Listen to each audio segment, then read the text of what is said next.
使用吸入激素要注意这4个常见的副作用和4个少见的副作用。一个视频，作为呼吸科的医生，今天跟大家讲一讲。很多人在使用吸入激素，比如布地奈德、贝氯米松、康索莫米，用于治疗哮喘慢阻肺，还有一些过敏性鼻炎。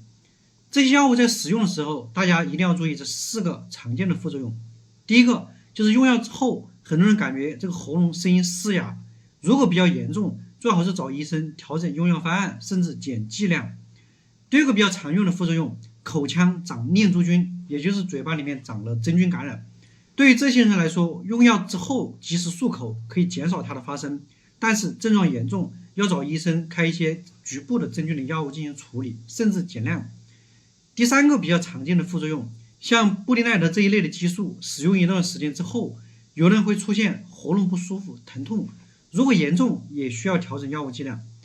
第4个常见的副作用就是长期使用的话，部分人可能会出现血糖轻度升高，尤其是本身就有糖尿病的患者，一定要关注血糖的变化，严重的时候找医生调药。这4个就是常见的副作用，其实还有4个不常见的少见的副作用，比如像骨质疏松，有的人长期使用布地奈德可能会影响骨骼密度，这个如果严重，可以在医生的指导下补充钙剂进行调整。第二个就是有的人出现情绪波动，甚至失眠，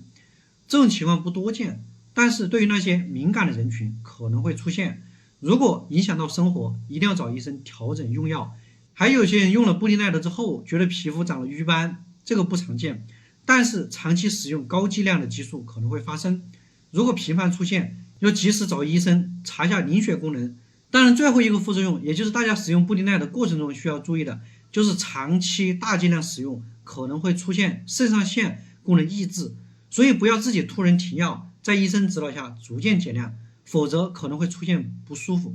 这一点大家一定要警惕。这个就是今天我用一个视频跟大家讲清楚使用吸入激素的一些副作用。如果你想知道更多哮喘的知识，可以关注我，下期我们再聊一聊。